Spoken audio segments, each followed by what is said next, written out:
আসসালামু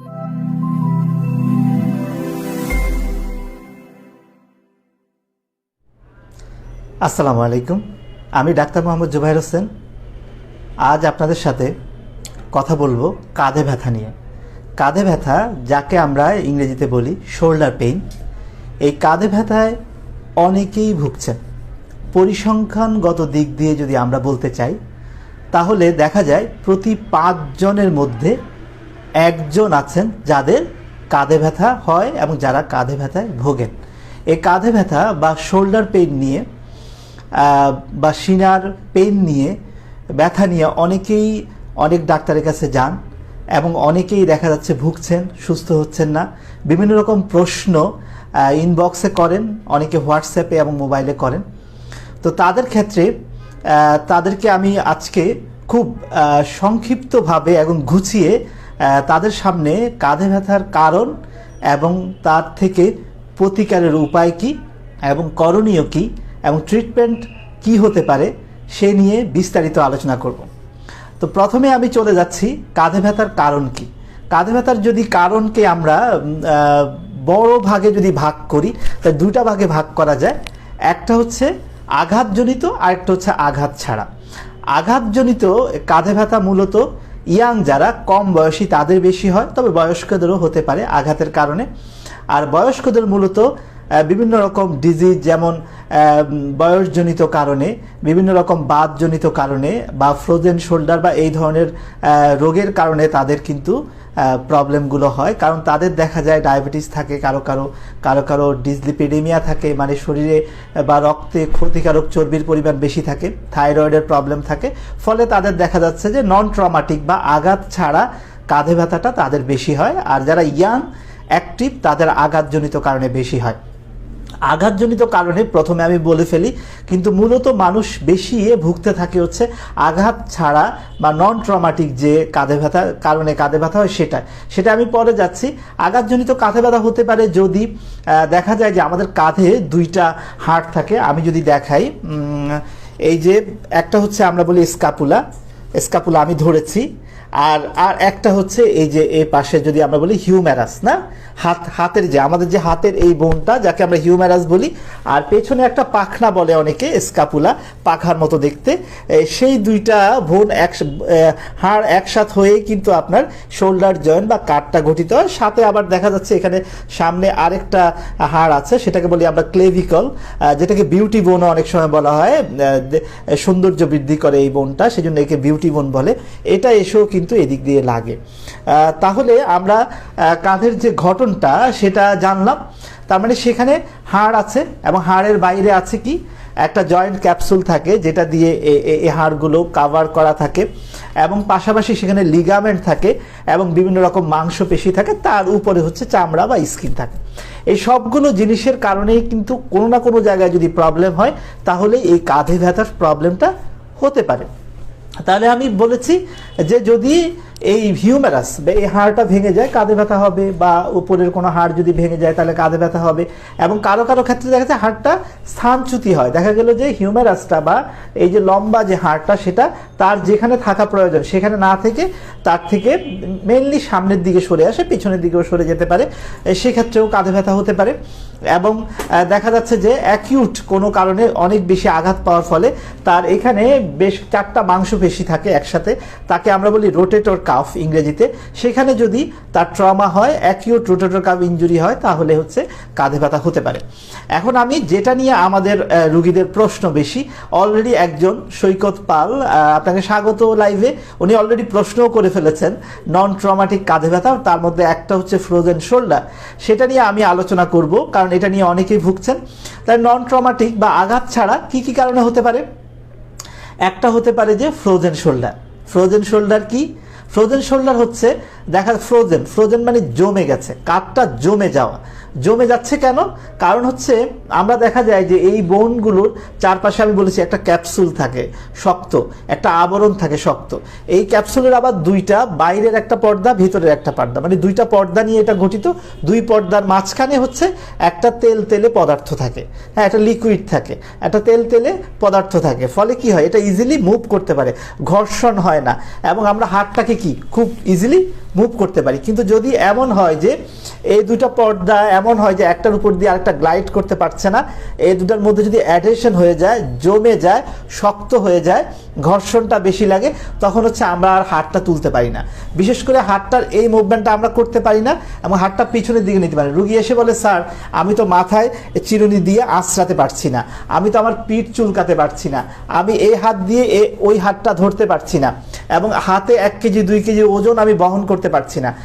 তখন দেখা যাচ্ছে আমরা সাসপেক্ট করি বা আমরা চিন্তা করি যে এটা ফ্রোজেন শোল্ডার হতে পারে।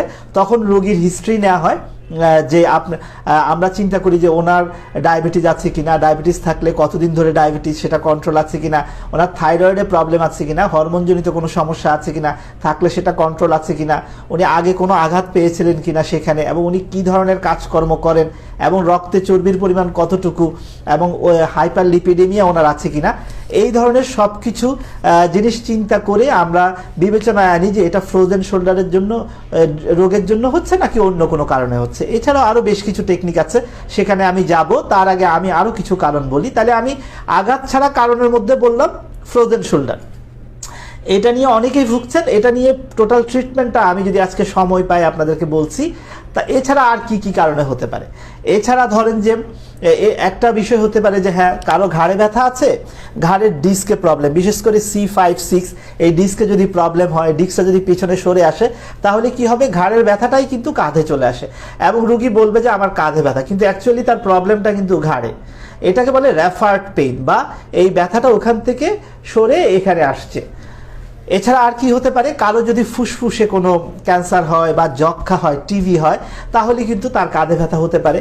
এবং আমাদের যে ডায়াফ্রাম আছে, ডায়াফ্রাম মানে বলতে চাচ্ছি যে আমাদের যে বুক এবং পেটের মাঝখানে একটা পর্দা থাকে, এটাকে ডায়াফ্রাম বলে, তার নিচে যদি কোনো উদ্দীপনা হয়, কোনো ইরিটেশন হয়, কোনো রোগ ব্যাধি হয়, তাহলেও কিন্তু এই কাঁধে ব্যথা হতে পারে। এগুলো সবই হচ্ছে যে প্রবলেমটা অন্য জায়গায়, কিন্তু রুগী এসে বলবে যে আমার কাঁধে ব্যথা। হয়তো রুগীর দেখা যাচ্ছে হার্ট অ্যাটাক হয়েছে, কিন্তু রুগী এসে বলবে আমার কাঁধে ব্যথা। এসব ক্ষেত্রে ভয় পাওয়ার কারণে, এসব ক্ষেত্রে ডক্টর কিন্তু যারা এক্সপার্ট তারা ইজিলি বুঝতে পারেন যে এটা আসলে কাঁধের সমস্যার জন্য হচ্ছে নাকি হার্টের সমস্যা হচ্ছে। কারণ যদি হার্টের কারণে কাঁধে ব্যথা হয়, তাহলে দেখা যাবে সাথে রুগীর বমি হতে পারে, রুগী প্রচণ্ড ঘাম দিবে, তার বুকে ব্যথা থাকবে, এবং তার হচ্ছে ওই ধরনের এইজ এবং আদার স্মোকার হয় অনেকে, এই ধরনের অন্যান্য, তার প্রেশারের প্রবলেম হবে, হার্টবিটে প্রবলেম হবে। ফলে দেখা যায় একজন বিশেষজ্ঞ চিকিৎসক কিন্তু বের করে ফেলতে পারেন যে তার কাঁধে ব্যথাটা কি কাঁধের সমস্যার জন্য হচ্ছে নাকি তার হার্টের জন্য হচ্ছে, বা ফুসফুসের জন্য হচ্ছে, বা ঘাড়ের জন্য হচ্ছে, সেটা একটা বিষয়। এছাড়া আর কি কারণে হতে পারে? এছাড়া আমি একটা নাম বলেছি যে রোটেটর কাফ। রোটেটর কাফের মধ্যে বেশ কয়েকটা মাংসপেশি আছে। সেই 4টা মাংসপেশি আমরা বলি সুপ্রাস্কাপুলার, সাবস্কেপুলারিস, এবং হচ্ছে টেরিস, এবং টেরিস মাইনর, এবং অন্যান্য যে 4টা পেশি দিয়ে এই রোটেটর কাফটা ঘটিত হয়। এই রোটেটর কাফটা আমি বুঝাই এইভাবে রুগীদেরকে যে আপনার দেখেন অন্যান্য জয়েন্টের থেকে এই জয়েন্টটা কিন্তু খুব বেশি আমরা মুভ করি, ফলে এটা কিন্তু স্টেবিলিটি কম, অন্যান্য জায়গার চেয়ে স্টেবিলিটি কম, এবং এর স্টেবিলিটিটা কায়ে দেয় মেনলি হচ্ছে রোটেটর কাফ। এখন কোনো কারণে যদি আপনি আঘাত পান বা ছোট ছোট কোনো মাইক্রো ট্রমা আপনার হয়েছে, তার ফলে দেখা যাচ্ছে রোটেটর কাফে টেন্ডিনোপ্যাথি হয়, মানে ওখানে যে মাংসপেশিগুলো হাড়ের সাথে গিয়ে যে লাগে, মাংসপেশিটা তো হাড়ের সাথে গিয়ে লাগতে হবে, তাই না? লাগার আগে যে অংশটা বা মাংসপেশিতে যে পরিবর্তন হয়, সেই যে অংশটাকে আমরা বলি ট্যান্ডন। এই ট্যান্ডনটাতে যদি কোনো রোগ হয়, যাকে আমরা বলি টেন্ডিনোপ্যাথি, তাহলে দেখা যাচ্ছে আপনার ওখানে ব্যথা হবে। এছাড়া ওখানে ল্যাব্রাম বলে একটা অংশ আছে, সেখানে যদি টিয়ার হয়, ছিঁড়ে যায়, তাহলে ব্যথা হতে পারে। রোটেটর কাপে যদি টিয়ার হয়, ছিঁড়ে যায়, সেটা আংশিক ছিঁড়ে যেতে পারে, পরিপূর্ণ ছিঁড়ে যেতে পারে, সেক্ষেত্রে হচ্ছে ব্যথা হতে পারে। এবং হচ্ছে আরেকটা বিষয়, এগুলো ছাড়াও ধরেন বেশ কিছু লিগামেন্ট আছে, যেমন অ্যাক্রিমিওক্লেভিকুলার লিগামেন্ট। লিগামেন্ট কি? এরা করে কি, দুইটা বোনকে একসাথ করে, তখন তাকে বলে লিগামেন্ট। এটা একটা দড়ির মতো আমরা বলতে পারি, দুইটা হাড়কে একসাথ করেছে। এই লিগামেন্টে যদি কোনো রকম টান খায়, আঘাতপ্রাপ্ত হয়, তাহলে কিন্তু দেখা যাবে আপনার ব্যথা হবে, বা ক্লেভিকল ফ্র্যাকচার হলে আমি বলেছি আগে ব্যথা হবে। তাহলে মোটামুটি কারণগুলো বলেছে। এছাড়া আরও কিছু কারণ আছে, যেমন ওখানে বার্সাইটিস। বার্সা কি? দেখা যাবে যে যে বোনগুলো আছে এই বোনগুলোর নিচে নিচে বেশ কিছু বার্সা বা পানির থলি পাওয়া যায়, যেগুলো ঘর্ষণটা কমায়। এগুলোতে যদি ইনফেকশন হয়, ইনফ্লামেশন হয়, প্রদাহ হয়, তাহলে কিন্তু বার্সাইটিস হবে। এবং আইটিস মানে হচ্ছে ইনফ্লামেশন, প্রদাহ হবে এবং পরবর্তীতে কিন্তু রোগীর সেখানে ব্যথা হবে। তাহলে একজন বিশেষজ্ঞ চিকিৎসকের কাছে যখন একটা কাঁধে ব্যথার রোগী যান, তাহলে ওনার মাথায় এতগুলো বিষয় কাজ করে এবং উনি বের করার চেষ্টা করেন যে কি কারণে তার এই প্রবলেমটা হচ্ছে। যেহেতু মানুষ সবচেয়ে বেশি ভুগছে ফ্রোজেন শোল্ডারে, এখন আমি সরাসরি ফ্রোজেন শোল্ডারের চলে যাব। ফ্রোজেন শোল্ডার কি আমি বলেছি, এবং ফ্রোজেন মানে হচ্ছে এটা জমে যাচ্ছে এবং এটা শোল্ডারে হচ্ছে, কাঁধে হচ্ছে, তাই এটাকে আমরা ফ্রোজেন শোল্ডার, অন্য নামে একে বলা হয় অ্যাডহেসিভ ক্যাপসুলাইটিস, মানে অ্যাডহেশন হচ্ছে, জোড়া লেগে যাচ্ছে। আর ক্যাপসুলাইটিস মানে হচ্ছে এই ক্যাপসুলটাতে যে জয়েন্টার বাইরে যে একটা পর্দা আছে সেখানে প্রদাহ হচ্ছে। আইটিস মানে ইনফ্লামেশন, প্রদাহ হচ্ছে, তাহলে সেটাকে বলা হচ্ছে ফ্রোজেন শোল্ডার। এখন ফ্রোজেন শোল্ডারের রোগীর কিন্তু বেশ কয়েকটা স্টেজ আছে, একটা হচ্ছে ফ্রোজেন স্টেজ, আরেকটা আছে রিকভারি স্টেজ। এই রোগীরা যখন আমাদের কাছে আসে, আমরা প্রথমে এদেরকে আশ্বস্ত করে বলতে চাই যে আপনার এই রোগটা কিন্তু সেরে যাবে, দুশ্চিন্তার কোনো কারণ নাই। ম্যাক্সিমাম ক্ষেত্রে এটা 100% রিকভারি হয়, আর শতভাগ ক্ষেত্রেই রোগী ভালো হয়ে যায়। ধৈর্য ধরতে হয় ডাক্তারকে, ধৈর্য ধরতে হয় রোগীকে। কারণ হচ্ছে এটা একটা ডাইনামিক ডিজিজ আমরা বলি। এটা আস্তে আস্তে প্রথমে ব্যথা অল্প করে শুরু হয়, কাঁধে ব্যথা হচ্ছে, আস্তে আস্তে আস্তে আস্তে বাড়তে থাকে। একটা পর্যায়ে পেশেন্ট একদম রেস্ট্রিক্টেড হয়ে যায়, ভালো যদি ট্রিটমেন্ট উনি না করেন, হাত একদম নাড়াতে পারেন না, পরে আস্তে আস্তে আস্তে আস্তে কিন্তু ঠিক হয়ে যায়। এটা ঠিক হতে হচ্ছে 6 মাস থেকে 2 বছর, 2.5 বছর সময় লাগতে পারে। তবে যদি কেউ চিকিৎসা নেন সঠিক সময়ে, তাহলে এটা দ্রুত সুস্থ হয়ে যায় পেশেন্ট। তাহলে কি ধরনের চিকিৎসা? চিকিৎসার আগে আমি একটু বলি যে ডক্টর কিভাবে ঠিক করেন যে হ্যাঁ তার ফ্রোজেন শোল্ডার হয়েছে। কিছু সাইন সিমটম আমি বলেছি, ওনার ব্যথা হবে, এবং বলেছি যে উনি নাড়াতে পারবেন না, পিঠ চুলকাতে পারবেন না, মাথা আঁচড়াতে পারবেন না, উনি কাপড় পরতে পারবেন না। দেখা গেল যে এই যে আমি যে এখন একটা ব্লেজার পরে আছে, এই ব্লেজারটা উনি খুলতে পারছেন না, পরতে পারছেন না। এই প্রবলেমগুলো ওনার, শার্টের বোতাম খুলতে পারছেন না ঠিক মতো, এই প্রবলেমগুলো ওনার হবে। এবং সেক্ষেত্রে আমরা একটা টেস্ট করি। যদি ফ্রোজেন শোল্ডার হয়, রুগী কিন্তু নিজে যেমন হাত তুলতে পারবে না, ডাক্তার বা অন্য কেউ চাইলেও তার হাতকে তুলতে পারবে না, কারণ এটা ফ্রোজেন হয়ে গেছে। কিন্তু অন্য কোনো ডিজিজ যদি হয়, যদি নার্ভের কারণে হয়, তাহলে দেখা যাচ্ছে রুগী তুলতে না পারলেও ডাক্তার বা অন্য তার সহকারী কিন্তু সেটা তুলতে পারবে। ফলে এইসব আরও বেশ কিছু টেস্ট আছে, ওইসব টেস্ট যদি আমরা করি তখন আমরা বুঝতে পারি যে হ্যাঁ এটা ফ্রোজেন শোল্ডার। যখন রোগ নির্ণয় হয়ে যায়, অনেক সময় আমরা এক্ষেত্রে আলট্রাসোনোগ্রাফি করি, করে দেখি যে এটার অন্য কোনো কারণে হচ্ছে কিনা, কোনো ট্যান্ডনে প্রবলেম হচ্ছে কিনা, বার্সাইটিস হচ্ছে কিনা। এখন একজন দক্ষ এবং বিশেষজ্ঞ ব্যথা বিশেষজ্ঞ কিন্তু ওনার চেম্বারে দেখবেন আলট্রাসোনোগ্রাফি আছে, উনি আপনার আলট্রাসোনোগ্রাফি করে দেখবেন যে আপনার আসলে কি ফ্রোজেন শোল্ডার নাকি অন্য কোনো কারণে প্রবলেমটা হচ্ছে। যখন ডিটেক্ট হয়ে যায় যে হ্যাঁ ফ্রোজেন শোল্ডার, তখন আমরা ট্রিটমেন্টে চলে যাই। ট্রিটমেন্টের প্রতি প্রথম কথা হচ্ছে আশ্বস্ত করা, যেটা আমি বলেছি যে রুগীকে আশ্বস্ত করতে হবে। রোগীকে যখন আশ্বস্ত করব, তারপর আমরা ট্রিটমেন্টে যাব। যেহেতু তার ব্যথা আছে, যেহেতু তার প্রদাহ আছে, তাহলে ব্যথা এবং প্রদাহ কমার জন্য আমরা কিছু ওষুধ দিব। এবং আমরা তাকে সবচেয়ে ইম্পর্ট্যান্ট পার্ট হচ্ছে ব্যায়াম করাবো। এবং ব্যায়ামেরও বেশ কিছু ভাগ আছে, বেশ কিছু নাম আছে।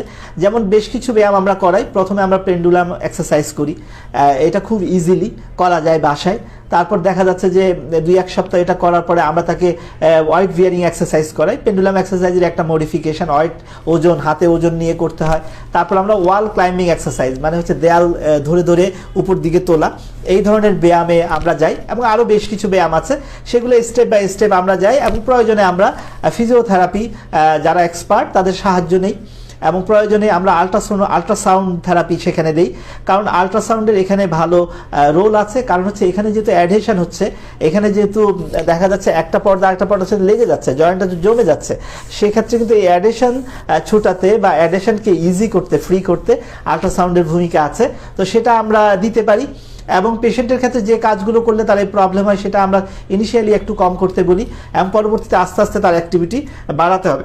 অ্যাক্টিভিটি না বাড়ালে, যদি উনি ইউজ না করেন, ব্যবহার না করেন, দেখা যাবে যে 2 শোল্ডারের মধ্যে সামঞ্জস্য চলে যাবে। একদিকে মনে হবে যে ওনার একটু ওয়াস্টিং হয়ে গেছে, মানে মাংসপেশিগুলো একটু শুকিয়ে শুকিয়ে গেছে, এরকম ওনার কাছে মনে হতে পারে।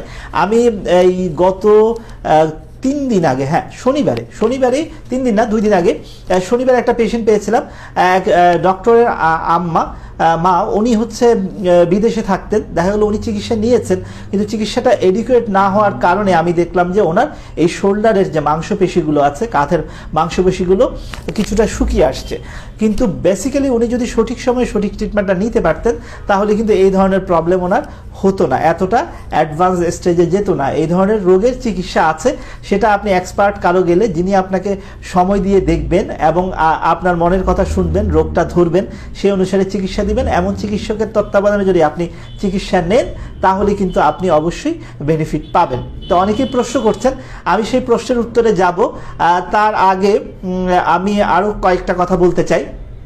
তাহলে ফ্রোজেন শোল্ডারের ক্ষেত্রে আমরা ব্যায়াম করলাম এবং পাশাপাশি হচ্ছে আমরা কিছু ওষুধপত্র খেলাম, লাগলে ফিজিওথেরাপি দিলাম, এবং তাতেও যদি কাজ না হয় সেক্ষেত্রে দেখা যায় যে বেশ কিছু ইনজেকশন টেকনিক আছে যেগুলো একজন এক্সপার্ট বা বিশেষজ্ঞ চিকিৎসক দিয়ে থাকেন। তিনি যদি মনে করেন যে হ্যাঁ সেটা দিলে রুগীর উপকার হবে, সেক্ষেত্রে উনি সেটা দিবেন। সেটা আগে ব্লাইন্ডলি দেওয়া হতো, এখন অনেক সময়ই দেখা যাচ্ছে আমরা আল্ট্রাসাউন্ড মেশিনের সহায়তায় দিচ্ছি এবং পাশাপাশি হচ্ছে পেশেন্টরা বেশি বেশি বেনিফিট পাচ্ছে। তো আমি আলোচনা করলাম কাঁধে ব্যথার কারণ নিয়ে, আলোচনা করলাম ফ্রোজেন শোল্ডার নিয়ে, আলোচনা করলাম অন্য ঘাড়ে ব্যথা কিভাবে কাঁধে আসতে পারে, আলোচনা করলাম ফুসফুসের ব্যথা কিভাবে কাঁধে যেতে পারে, আলোচনা করেছি হার্টের ব্যথা কিভাবে কাঁধে যেতে পারে, আলোচনা করেছি ডায়াফ্রামের ব্যথা কিভাবে কাঁধে যেতে পারে। তার টোটাল বিষয়টা নিয়ে আলোচনা করেছি। আশা করছি আপনারা উপকৃত হয়েছেন। তা আমি এখন সরাসরি প্রশ্নে চলে যাচ্ছি। প্রশ্নের মধ্যে সৈকত পাল উনি বলেছেন, please talk about frozen shoulder disease. Saikat Pal, আশা করছি আপনি উপকৃত হয়েছেন। আপনার এই রোগটা নিয়ে আমি বিস্তারিত বলেছি। তার মধ্যে আপনি বা আপনার কোনো আত্মীয় স্বজনের যদি এই ধরনের প্রবলেম থাকে আপনি কিন্তু চাইলে ইমেল করতে পারেন dpsc388@gmail.com। সেখানে অবশ্যই আমি চেষ্টা করব রেসপন্স করতে। এমনি ওমর ফারুক সাহেব বলেছেন, আমার পায়ের গিরায় ব্যথা। যদিও আজকের টপিক্সটা পায়ের গিরা নিয়ে না, তারপরেও আমি একটু বলি, কারণ হচ্ছে আপনি কষ্ট করে লাইভে আছেন, শুনছেন, কিছুটা যদি আপনার উপকার হয়, কিছুটা যদি আপনার শারীরিকভাবে আপনি বেনিফিট পান, সেটাই কিন্তু আমার সার্থকতা, সেটাই আমাদের সার্থকতা। আপনার পায়ের গিরা বলতে পায়ে অনেক গিরা আছে। আপনি কোন গিরার কথা বলেছেন? আমি ধরে নিচ্ছি যে সবচেয়ে বড় যেটা গিরা পায়ের হাঁটুর কথাই আপনি বুঝাচ্ছেন। আর এছাড়া আরও বেশ কিছু জয়েন্ট আছে, গিরা বা জয়েন্ট, যেটা অ্যাঙ্কেল আছে, পায়ের ছোট ছোট অনেক জয়েন্ট আছে। তো আমি হাঁটুর ব্যথা যদি হয় সেক্ষেত্রে হাঁটু ব্যথা থেকে মুক্তির জন্য মূলত কারণ বের করতে হবে, কি কারণে আপনার এই প্রবলেমটা হচ্ছে। কারণটা যদি বের করা যায় তাহলে সেই অনুসারে ট্রিটমেন্ট দেওয়া যাবে। কাঁধে ব্যথার ক্ষেত্রে আমি যেমনটা বলেছি, কারণ আছে নির্দিষ্ট, সেই কারণ অনুসারেই কিন্তু চিকিৎসা দেওয়া সম্ভব, তাহলে আপনি বেনিফিটটা বেশি পাবেন। এখন কি কি কারণে হাঁটু ব্যথা হয়? একটা হচ্ছে বয়সজনিত ক্ষয়রোগ, যেটাকে আমরা অস্টিওআর্থ্রাইটিস বলি। এটা হচ্ছে সবচেয়ে বেশি, এটা মা বোনদের বেশি হয়, পুরুষদেরও হতে পারে। বিশেষ করে কেউ যদি আঘাত পেয়ে থাকে জয়েন্টে ছোটবেলায় বা ইয়াং বয়সে, তাহলে তার খুব দ্রুতই সেখানে অস্টিওআর্থ্রাইটিস বা ক্ষয়রোগ ডেভেলপ করতে পারে। এছাড়া প্যাটেলোফেরাল সিনড্রোম হতে পারে, বিভিন্ন লিগামেন্টে প্রবলেম হতে পারে, সেখানে ট্যান্ডনে প্রবলেম হতে পারে, এবং পাশাপাশি আর্থ্রাইটিস বা বাত সেখানে আক্রমণ করতে পারে। রিউমাটয়েড আর্থ্রাইটিসের কারণে হতে পারে, গাউটি আর্থ্রাইটিসের কারণে হতে পারে, সিউডো গাউটের কারণে হতে পারে। তো নানা কারণ আছে। আপনি স্পেসিফিক কারণ যদি নির্ণয় করা যায় সেই অনুসারে চিকিৎসা নিলে আপনি উপকৃত হবেন বেশি। আর এছাড়া তো আপনি চাইলে একজন বিশেষজ্ঞ চিকিৎসকের সাথে কথা বলে কিছু ব্যথানাশক ওষুধ খেতে পারেন। পাশাপাশি যদি আপনার ব্যথাটা দীর্ঘমেয়াদী হয় সেক্ষেত্রে আপনি গরম সেক দিতে পারেন। যে কাজগুলো করলে আপনার এই প্রবলেমটা বেশি হচ্ছে সেটা কম করতে পারেন। বিশেষ করে যদি আপনার এমন হয় যে নিচে বসলে আপনার প্রবলেম বেশি হচ্ছে, সেক্ষেত্রে আপনি হাই কমোড ব্যবহার করতে পারেন। আপনি চাইলে নামাজটা বসে পড়তে পারেন, প্রেয়ারটা প্রার্থনাটা বসে করতে পারেন আপনি। এবং পাশাপাশি আরেকটা বিষয় মাথায় রাখবেন যে আমাদের যে প্রেয়ারটা আমরা করি, নামাজ কিন্তু একটা ভালো ব্যায়াম। এই নামাজ যদি নিয়মিত আমরা চর্চা করতে পারি, বা আমরা যে প্রেয়ারটাই করি না কেন, যে ধর্মাবলম্বী আমরা আছি কেন, সেগুলো যদি আমরা নিয়মিত চর্চা করি, সেগুলো কিন্তু দীর্ঘমেয়াদী ব্যথা কমাতে সহায়তা করে। কারণ মনকে যখন স্বস্তিদায়ক থাকে, মানসিক অবস্থা যখন ভালো থাকে, তখন কিন্তু ব্যথার অনুভূতি কমে যায়, ব্যথা কম থাকে। কিন্তু মানসিক অস্থিরতা বা স্ট্রেস কিন্তু ব্যথার অনুভূতি বাড়িয়ে দেয়। আর প্রার্থনা কিন্তু অবশ্যই আপনাকে মনকে শান্ত করবে, এবং দেখা গেছে যে সেটা আমাদেরকে অ্যাক্টিভ রাখে এবং হচ্ছে আমরা ভালো বোধ করি। তাহলে আমি পরে চলে যাচ্ছি। শাকিলা শাকি ধন্যবাদ জানিয়েছেন, আপনাকে অসংখ্য ধন্যবাদ আমাদের সাথে জয়েন করার জন্য। এমডি সোহেল বলছেন, স্যার আমি সোহেল বলছি, আমি জিহবায় 1 বছর যাবত ঘা ভালো হচ্ছে না, কি করতে পারি? আপনার জিভে ঘা হচ্ছে এবং সেটা 1 বছর ধরে, যদিও আমার টপিক্সের সাথে সেটা মিলে না, যেহেতু আপনি লাইভে আছেন, কষ্ট করে আপনি লিখেছেন, আমি কিছুটা আপনাকে ধারণা দিই। জিভে যদি ঘা হয় সেটা বিভিন্ন কারণে হতে পারে, মেয়েদের ক্ষেত্রে একরকম হতে পারে, পুরুষদের ক্ষেত্রে একরকম হতে পারে, এবং সেই ঘাটা বা গ্লসাইটিস যদি হয় সেটা সেই ক্ষেত্রে কিন্তু অনেক সময় পুষ্টিহীনতার জন্য সেটা হয়ে থাকে, বা কিছু ডেন্টাল কজও আছে। তো সেক্ষেত্রে আপনাকে যেটা বা সিস্টেমিক কিছু রোগ আছে, আপনার উচিত একজন মেডিসিন বিশেষজ্ঞ চিকিৎসকের পরামর্শ নেওয়া। আপনি কী ধরনের ওষুধ খেয়েছেন আমি জানি না, একজন দক্ষ এবং বিশেষজ্ঞ মেডিসিন চিকিৎসকের সাথে যদি আপনি কথা বলেন, আপনি আরও ভালো বেনিফিট পেতে পারেন। মাসুম হোসেন বলছেন ওনার বয়স 23, উনি 1 মাস ওনার ডান হাঁটুতে ব্যথা, কিন্তু চাপ দিলে ব্যথা অনুভব করতে পারি না, হাঁটলে বুঝতে পারি যে পায়ে ব্যথা হচ্ছে। আমি কোনো আঘাত পাইনি, বেশি দাঁড়িয়েও থাকতে পারি না, আবার হাঁটলেও ব্যথা। আচ্ছা, হাঁটলেও ব্যথা হচ্ছে, তার মানে আপনি কষ্টে আছেন অনেক, বোঝা যাচ্ছে। মাসুম সাহেব, আপনি কি ধরনের চিকিৎসা নিয়েছেন? আপনি আঘাত পাননি, আমি বুঝতে পেরেছি। তাহলে আপনি কি ধরনের চিকিৎসা নিয়েছেন সেটা ইম্পর্টেন্ট। এবং আপনার কিন্তু দেখছি হাঁটুর এক পাশে ব্যথা, শুধু ডান পাশে, বাম পাশে নেই, তার মানে এক পাশে ব্যথার বেশ কিছু কারণ আছে। আপনার হাঁটু কি ফুলা আছে? হাঁটুটা কি গরম গরম হয়ে যায়? আপনি হাঁটুটা ধরেন বাথরুমে যখন বসেন তখন কি আপনার খুব কষ্ট হয়? এই জিনিসটা ইম্পর্টেন্ট। এবং পাশাপাশি আপনার ক্ষেত্রে আপনার বয়স যেহেতু কম, সেক্ষেত্রে নির্দিষ্ট কিছু কারণ আছে। এই বয়সে কিন্তু বেশ কিছু আর্থ্রাইটিস হয়, আপনার অন্য কোনো জয়েন্টে ব্যথা আছে কিনা সেটা কিন্তু বিবেচনা যোগ্য, সেগুলো দেখেই আপনাকে কিন্তু চিকিৎসা নিতে হবে। আমার মনে হয় 1 মাস হয়ে গেছে যেহেতু, আপনি একজন বিশেষজ্ঞ চিকিৎসকের পরামর্শ নেওয়া উচিত। এমনি জসিমউদ্দিন মৃধা বলছেন ইন্ডিয়া থেকে দেখছি, ধন্যবাদ মৃধা, আপনি পার্শ্ববর্তী দেশ থেকে আমাদের দেখছেন, অসংখ্য ধন্যবাদ আপনাকে জয়েন করার জন্য। আশা করছি আপনি এবং আপনার দেশের লোকজন অবশ্যই উপকৃত হবেন। আর একটা প্রশ্ন আসছে, সেটা হচ্ছে কোমরের হিপ জয়েন্টে ব্যথা নিয়ে কিছু বলেন। কোমরের হিপ জয়েন্টের ব্যথা নিয়ে, হ্যাঁ, যদিও লাইভের পার্ট না, তারপর আমি বলছি, কোমরের যে হিপ জয়েন্ট সেটা একটা গুরুত্বপূর্ণ একটা জয়েন্ট, এবং এই জয়েন্টটা খুব বড় একটা ভূমিকা হচ্ছে, সে কিন্তু ভার বহন করে। আমাদের শরীরের যে ওজনটা সেটা দেখবেন যে আস্তে আস্তে আস্তে আস্তে মেরুদণ্ড হয়ে, স্পাইন হয়ে, এই যে হিপ জয়েন্ট দিয়ে আস্তে আস্তে পায়ের পাতা দিয়ে মাটিতে চলে যাচ্ছে। তাহলে হিপ জয়েন্টে যদি কোনো প্রবলেম হয়, সেক্ষেত্রে কিন্তু আমরা মুভমেন্ট করতে পারি না, হাঁটতে পারি না, আমাদের কষ্ট কিন্তু অনেক বেশি হয়। তাহলে সেক্ষেত্রে করণীয় কি হতে পারে? হিপ জয়েন্ট কি ব্যথা কী কারণে হতে পারে? হিপ জয়েন্টে অনেক সময় আর্থ্রাইটিস হয়, বার্সাইটিস হয়, এবং আর্থ্রাইটিস বিশেষ করে অ্যানকাইলোজিং স্পন্ডিলাইটিস হিপ জয়েন্টকে এফেক্ট করে, হিপ জয়েন্টকে ক্ষয় করে ফেলে, এবং দেখা যাচ্ছে সেক্ষেত্রে আপনার তীব্র ব্যথা হয়, এবং পেশেন্টের যদি সঠিক সময়ে সঠিক চিকিৎসা না নেয়, সেক্ষেত্রে যদি টার্মিনাল স্টেজে চলে যায়, অপারেশনও লাগতে পারে। সেক্ষেত্রে এই ধরনের জিনিস অ্যাভয়েড করতে হলে আগে থেকে চিকিৎসা নিতে হবে। এছাড়া আর কী কারণে হতে পারে? একটা ডিজিজ আছে এভিয়ান, অ্যাভাসকুলার নেক্রোসিস, যেটা হিপ জয়েন্টে হয় এবং নেকে বিশেষ করে। সেক্ষেত্রে কিন্তু দেখা যায় যে সেখানে রক্ত চলাচল, হিপ জয়েন্টের অংশে রক্ত চলাচল কমে গিয়ে, হিপের রক্ত চলাচল কমে গিয়ে আপনার সেখানে নেক্রোসিস হতে পারে, টিস্যুগুলো নষ্ট হয়ে যেতে পারে, এবং জয়েন্টটা নষ্ট হয়ে যেতে পারে, এবং পরবর্তীতে কিন্তু এই পেশেন্টরা কষ্ট পেতে থাকে। এছাড়া অল্প বয়সে বেশ কিছু ডিজিজ আছে যে কারণে ব্যথা হতে পারে, পার্থিস ডিজিজ আছে, আর অন্যান্য অনেক ধরনের রোগ আছে, সেই কারণে হতে পারে। আপনি যেটা করতে পারেন, যদি দীর্ঘদিন আপনার হিপ জয়েন্টে ব্যথা থাকে, তাহলে একটা এক্সরে করে দেখতে পারেন একজন বিশেষজ্ঞ চিকিৎসকের পরামর্শ মতে, সেই অনুসারে তারপরে পরবর্তী পদক্ষেপগুলো আপনি নিতে পারেন, সেক্ষেত্রে আপনি বেনিফিট পাবেন। কাইয়ুম খান বলছেন, আমার বয়স 39, উচ্চতা 5 ফুট 8 ইঞ্চি, পায়ের পাতায় ব্যথা ও জ্বালা পড়া, পায়ের পাতার নিচে খোঁচা খোঁচা লাগে, কেন হয়? পরিত্রাণের উপায় কি? আচ্ছা, আপনার মধ্যবয়সী, আপনি আপনার উচ্চতা আপনি বলেছেন, পায়ের পাতায় মানে সোলে ব্যথা করছে, জ্বালা পোড়া করছে, এবং নিচে একটু খোঁচা খোঁচা, খোঁচা খোঁচা মানে পিন অ্যান্ড নিডেল। আপনার কি ডায়াবেটিস আছে? বিশেষ করে ডায়াবেটিস যাদের থাকে তাদের এই প্রবলেমটা বেশি হয়। এছাড়া আরও কারো কারো হতে পারে, বিশেষ করে পেরিফেরাল নিউরোপ্যাথি যাদের থাকে, বা নার্ভে যাদের প্রবলেম থাকে, তাদের এই ধরনের প্রবলেম হয়। কোনো অন্য কোনো ব্যাড হ্যাবিট আপনার আছে কিনা সেটা ইম্পর্টেন্ট, আপনার অন্য কোনো ডিজিজ আছে কিনা সেটা ইম্পর্টেন্ট, আপনি কী ধরনের কাজ করেন, অনেক বেশি আপনাকে চলাফেরা করতে হয় কিনা, দাঁড়িয়ে থাকতে হয় কিনা, সেই বিষয়গুলো ইম্পর্টেন্ট, আপনার ডিহাইড্রেশন হয় কিনা, মানে পানি শূন্যতা হয় কিনা, সেই জিনিসগুলো ইম্পর্টেন্ট। সব কিছু বিষয় বিবেচনা করে কিন্তু আপনার সেই প্রবলেমটা, সেটার কারণ বের করতে হয়। সেই কারণ বের করে যখন চিকিৎসা দেয়া যায়, তখন কিন্তু আপনি বেনিফিট পাবেন সবচেয়ে বেশি। তো পরে অনেক প্রশ্ন আসছে, আমি পরের প্রশ্নে চলে যাচ্ছি। আচ্ছা আচ্ছা, উনি বলতে যাচ্ছেন যে বাবার বয়স, আচ্ছা, অনেক বড় প্রশ্ন, আসলে বিশাল প্রশ্ন। আমার একটু সময় লাগবে।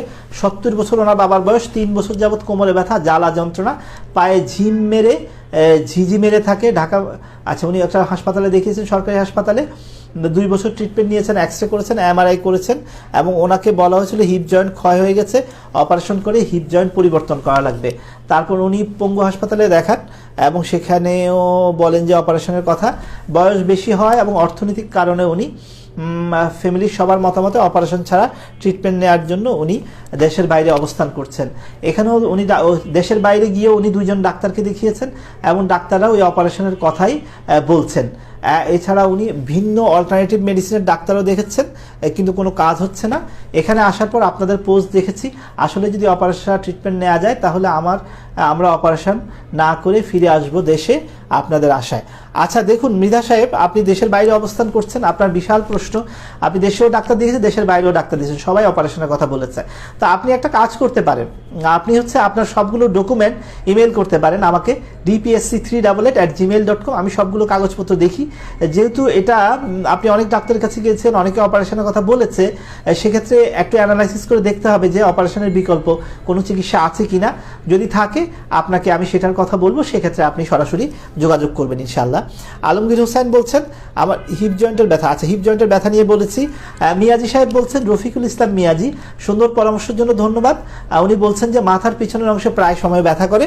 হ্যাঁ, মাথার পিছনের অংশে ব্যথা, আশা করি আপনি শুনতে পাচ্ছেন। মাথার পিছনের অংশে ব্যথা বলতে অক্সিপিটাল রিজনে পেইন। আমাদের এই মাথার বেশ কয়েকটা ভাগ আছে ডাক্তারি ভাষায়, পেছনের যে অংশটা সেটাকে অক্সিপিটাল রিজন বলে। এই অক্সিপিটাল রিজনে যখন ব্যথা হয় সেটাকে আমরা অক্সিপিটাল হেডেক বলি। এই অক্সিপিটাল হেডেকের নানা কারণ আছে, তার মধ্যে সবচেয়ে বড় কারণ হচ্ছে টেনশন বা উদ্বেগ, উৎকণ্ঠা। এর কারণেই কিন্তু সবচেয়ে বেশি অক্সিপিটাল হেডেক হয়, মাথার পিছনের অংশে ব্যথা হয়। এছাড়া আরও বেশ কিছু কারণ আছে, বেশ কিছু রেয়ার কজ আছে। তার মধ্যে আছে যদি ওই রুগীর সাথে যদি দেখা যায় তার সকালবেলা মাথা ব্যথা বেশি হয়, তার দেখা যাচ্ছে বমি হয়, তার মাথা ব্যথার পরিমাণ দিন দিন বাড়তে থাকে, এবং তার বয়স, চোখে ঝাপসা দেখেন উনি, এই ধরনের আদার্স যদি সাইন সিমটম বা লক্ষণ থাকে, সেক্ষেত্রে আবার আমরা অন্য কিছু চিন্তা করি, ব্রেইনে কোনো টিউমার আছে কিনা বা এগুলো চিন্তা করি। তো বেশিরভাগ ক্ষেত্রেই দেখা যায় যে টেনশন টাইপ হেডেক, TTH আমরা সংক্ষেপে যেটা বলি, সেই কারণেই কিন্তু বেশি হয়ে থাকে। এবং সেক্ষেত্রে পেশেন্টকে যদি কাউন্সেলিং করা যায় সঠিক সময়ে এবং ভালো যদি চিকিৎসা দেওয়া যায়, তাহলে কিন্তু পেশেন্ট ভালো বোধ করে। এবং এই ধরনের প্রবলেমের কিন্তু স্ট্রেস যদি কমিয়ে আনা যায়, তাহলে কিন্তু ব্যথা এমনিতেই চলে যায়। হাসান সাহেব বলছেন, আসসালামু আলাইকুম। ওয়ালাইকুম আসসালাম। উনি বলছেন কেমন আছেন? হাসান সাহেব, আমি ভালো আছি আলহামদুলিল্লাহ। স্যার, আপনারা খুব ভালো ডাক্তার হিসেবে অসাধারণ। আপনারা রোগীদের প্রতি যথেষ্ট পরিমাণে কেয়ার নিয়ে খুব আন্তরিকতার সঙ্গে রোগীদের সকল সমস্যাগুলো শুনেন, তারপর প্রেসক্রিপশন দেন। উনি অনেক বড় অনেক কিছু লিখেছেন। আলহামদুলিল্লাহ, আমি কোমরও বাম পায়ের ব্যথা নিয়ে যথেষ্ট পরিমাণ কষ্ট ভোগ করেছি। সর্বশেষ আপনাদের আন্তরিকতায় আমি ভালো আছি, 80%-এর উপরে ভালো আছি, বাকি আল্লাহর উপর ছেড়ে দিলাম। এই জিনিসটাই আসলে সবচেয়ে বড় বিষয়। খুব ভালো লাগছে যে এই পেশেন্টের কথা, যে পেশেন্ট যখন বলে যে স্যার আপনি আমার কথাগুলো শুনেছেন, শুনে চিকিৎসা দিয়েছেন এবং আমি উপকার পেয়েছি, এর থেকে বড় পাওয়া বা প্রাপ্তি কিন্তু কোনো একজন ডাক্তারের জন্য হতে পারে না। এটাই হচ্ছে সবচেয়ে বড় প্রাপ্তি। এবং আল্লাহ তাআলা সৃষ্টিকর্তা আপনাকে সুস্থ রাখুন, ভালো করে দিন। আমরা আসলে চেষ্টা করি 100% রোগীর কথা শোনার এবং রোগীর কথা বোঝার, সেই অনুসারে চিকিৎসা দেওয়ার। এবং আমরা চেষ্টা করছি যে চিকিৎসা সেবায়, চিকিৎসার ক্ষেত্রে বাংলাদেশের যে ধারাবাহিকতা বা যে ধরনের সিস্টেম, সেই সিস্টেমটাকে কিছুটা হলেও পরিবর্তন করে আরও বেশি রুগী বান্ধব করা যায় কিনা, রুগীদের মনের কথা আরও কিভাবে শোনা যায়, রুগীদের কষ্ট আরও কিভাবে সহজে লাঘব করা যায়, এবং রুগীদের বিদেশগামিতা কিভাবে পরিহার থেকে তাদেরকে কিভাবে দেশেই সুচিকিৎসা প্রদান করা যায়, বাইরের যে চিকিৎসাগুলো, লেটেস্ট ট্রিটমেন্টগুলো অ্যাভেলেবল, সেটা কিভাবে আমাদের দেশে আমরা অ্যাভেলেবল করতে পারি, সেটাই কিন্তু আমাদের টার্গেট। সেই লক্ষ্যে আমরা এগিয়ে যাচ্ছি।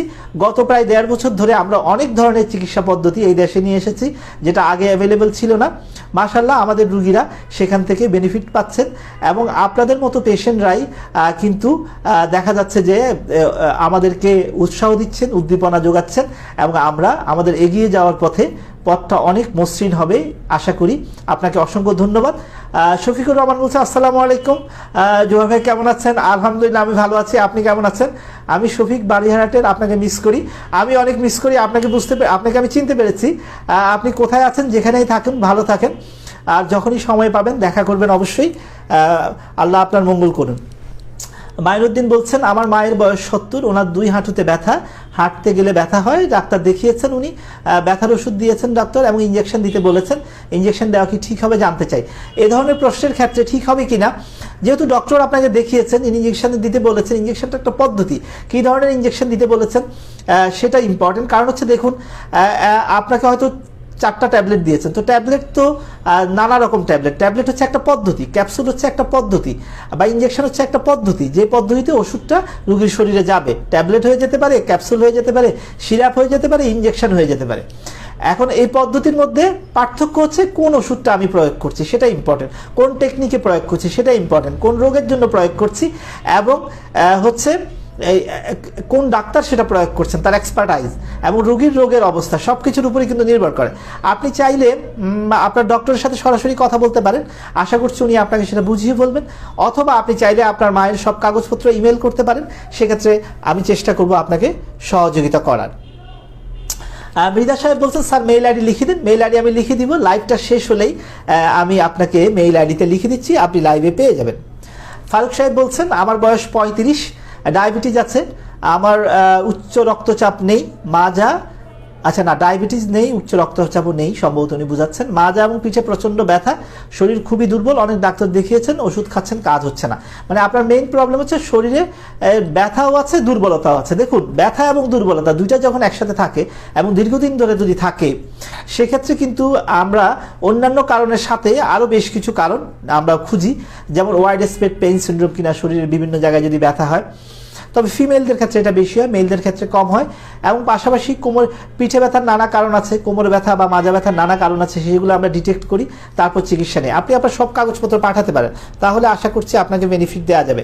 মুস্তাফিজ সাহেব বলছেন স্যার আমার বয়স 19, অল্প বয়সী মুস্তাফিজ প্রশ্ন করেছেন, হাঁটুর লিগামেন্ট ইঞ্জুরি হয়েছিল, মানে উনি আঘাত পেয়েছেন, সম্ভবত হাঁটুর একটা লিগামেন্ট ওনার আঘাত পেয়েছেন এবং ছিঁড়ে গেছে, অপারেশন করেছেন, 4 মাস হয়েছে, কিন্তু এখনও একটু ব্যথা করে, আমার কি ফিজিওথেরাপি নিতে হবে? হ্যাঁ, অপারেশনের পরে নর্মালি এই ধরনের অপারেশনের পরে একটা রিহ্যাবিলিটেশন প্রয়োজন হয়, রিহ্যাবিলিটেশন বা আপনাকে আস্তে আস্তে খাপ খাইয়ে নেওয়ার প্রয়োজন হয়। সেটা যিনি অপারেশন করেছেন সবচেয়ে বেস্ট হচ্ছে ওনার সাথে কথা বলে, যদি ফিজিওথেরাপি হোক বা অন্য কোনো ব্যায়াম হোক যেটা বাসায় করা যায়, সেটা যে সার্জন আপনার সাথে আপনার কাজটা করেছেন ওনার সাথে কথা বলেই ঠিক করাটা হচ্ছে সবচেয়ে বেস্ট। আলমগীর সাহেব আমাদেরকে ধন্যবাদ জানিয়েছেন, আপনাকে অসংখ্য ধন্যবাদ আলমগীর। আফিফুল হোসাইন রিয়াদ বলেছেন স্যার আমি অনেকদিন আগে গাছ থেকে পড়ে গিয়েছিলাম, এখন আমার কোমরে ব্যথা করে, অনেকক্ষণ বসে থাকতে পারি না, কোমরে টেনে ধরে, আমার বয়স 19। আপনি খুব অল্প বয়সেই আপনার কোমরে ব্যথা হচ্ছে, আপনি গাছ থেকে পড়ে গেছেন। এখন গাছ থেকে পড়ে যাওয়ার পর আপনি কী ধরনের চিকিৎসা নিয়েছেন, কতদিন আগে গাছ থেকে পড়ে গেছেন সেটা আপনি লিখেননি, বলেছেন অনেক দিন আগে। আপনার কোনো হাড় ভেঙেছিল কিনা, কোনো অপারেশন লেগেছিল কিনা, আমি ধরে নিচ্ছি যে কোনো হাড় ভাঙেনি, কোনো অপারেশন লাগেনি, সেটা যদি থাকতো আপনি হয়তো লিখতেন। তবে হাড় না ভাঙলেও, অপারেশন না লাগলেও দেখা যায় যে এই যে চামড়া এবং হাড়ের মাঝখানে যে অসংখ্য লিগামেন্ট আছে, মাংসপেশি আছে, সেখানে কিন্তু বিভিন্ন রকম পরিবর্তন হয় এবং সেই কারণে কিন্তু পরবর্তীতে পেশেন্টের কোমরে ব্যথা বা নানা রকম ব্যথা হতে পারে। এবং সেক্ষেত্রে পেশেন্টের মুক্তি পেতে হলে তার বেশ কিছু প্রক্রিয়ার মধ্যে দিয়ে যেতে হয়। সেক্ষেত্রে আপনি সেই প্রক্রিয়াগুলোর মধ্যে দিয়ে গেছেন কিনা, আপনি কোনো বিশেষজ্ঞ চিকিৎসক দেখিয়েছেন কিনা, যদি না দেখিয়ে থাকেন আমি মনে করি যে আপনার বিশেষজ্ঞ কাউকে দেখানো উচিত, কারণ যেহেতু আপনার অনেকক্ষণ বসে থাকতে পারছেন না এবং আপনার যে বয়স, এই বয়সে অ্যাক্টিভ থাকার বয়স, এই বয়স কাজ করার বয়স, এই বয়সে জাতিকে সময় দিতে হবে, পরিবারকে সময় দিতে হবে, সমাজকে সময় দিতে হবে, সেক্ষেত্রে আপনার বসে থাকার সুযোগ নাই। আপনার উচিত হচ্ছে বিশেষজ্ঞ কাউকে দেখিয়ে আপনার এই প্রবলেমটার সম্ভাব্য কারণ বের করা, সে অনুসারে সমাধান করা। তো অনেকক্ষণ আপনাদের সাথে কথা বলছি, আজ কথা বলছিলাম কাঁধে ব্যথা নিয়ে, আজ কথা বলছিলাম কাঁধে ব্যথার কারণ নিয়ে, আজ কথা বলছিলাম কাঁধে ব্যথার সম্ভাব্য সমাধান নিয়ে, এবং সমাধান করতে গিয়ে আমি কিছু জিনিস আলোকপাত করেছি। ফ্রোজেন শোল্ডার নিয়ে কথা বলেছি, ফ্রোজেন শোল্ডারে কী ব্যায়াম করতে হয় সেটা নিয়ে নিয়ে কথা বলেছি, ফ্রোজেন শোল্ডারে কী ধরনের ট্রিটমেন্ট আছে সেটা নিয়ে আমরা কথা বলেছি, এবং লেটেস্ট অনেকগুলো ট্রিটমেন্ট আসছে এই দুই একটা বিষয়ে আলোকপাত করে আজকের লাইভটা আমি শেষ করব। যেমন বর্তমানে দেখা যায় ইন্টারভেনশনাল পেইন ম্যানেজমেন্ট, যারা পেইন ম্যানেজমেন্ট নিয়ে কাজ করেন তারা কাঁধে ব্যথার ক্ষেত্রে দেখা যাচ্ছে বেশ কিছু নতুন ব্লক বা বেশ কিছু ইন্টারভেনশন আসছে। যেমন তার মধ্যে একটা হচ্ছে 3-in-1 ব্লক। যেমন একটা পেশেন্টের দেখা গেল যে শোল্ডার জয়েন্টে ব্যথা, অ্যাক্টোমিক ক্লেভিকুলার জয়েন্টে ব্যথা, তার সাথে তার বার্সাইটিস আছে। আমরা আলট্রাসোনোগ্রাফি করে দেখলাম 3টা প্রবলেম। সেক্ষেত্রে আমরা মাত্র একটা সুই দিয়েই কিন্তু আমরা 3 জায়গাতেই ওষুধ প্রয়োগ করতে পারছি। এই সিয়াম গাইডেড বা একটা মেশিন আছে স্পেসিফিক সিয়াম মেশিন, তার সহায়তায় খুব ইজিলি এবং সিলেক্টিভভাবে। এবং শোল্ডার পেইনের ক্ষেত্রে পিআরপি বা রিজেনারেটিভ মেডিসিন বা plasma therapy, platelet rich plasma থেরাপির কিন্তু চমৎকার রেজাল্ট এবং ভালো রেজাল্ট আমরা পাচ্ছি, আমরা পেশেন্টকে দিচ্ছি, পেশেন্টরা উপকার পাচ্ছে। যেমন টেন্ডনে যদি প্রবলেম হয়, পার্শিয়াল যদি টিয়ার হয়, সেক্ষেত্রে কিন্তু প্লাটলেট রিচ প্লাজমার কিন্তু গুরুত্বপূর্ণ ভূমিকা আছে। এবং এই রিজেনারেটিভ মেডিসিন সারা বিশ্বে এগিয়ে যাচ্ছে এবং আমাদের দেশেও এগিয়ে যাচ্ছে। তো regenerative medicine plus conservative treatment plus হচ্ছে ইন্টারভেনশন, এই সব কিছু নিয়েই কিন্তু বর্তমানে সর্বাধুনিক যে কাঁধে ব্যথার যে চিকিৎসা সেটা আমরা করছি। তো সবাই ভালো থাকবেন, সুস্থ থাকবেন। আল্লাহ হাফেজ, আসসালামু আলাইকুম।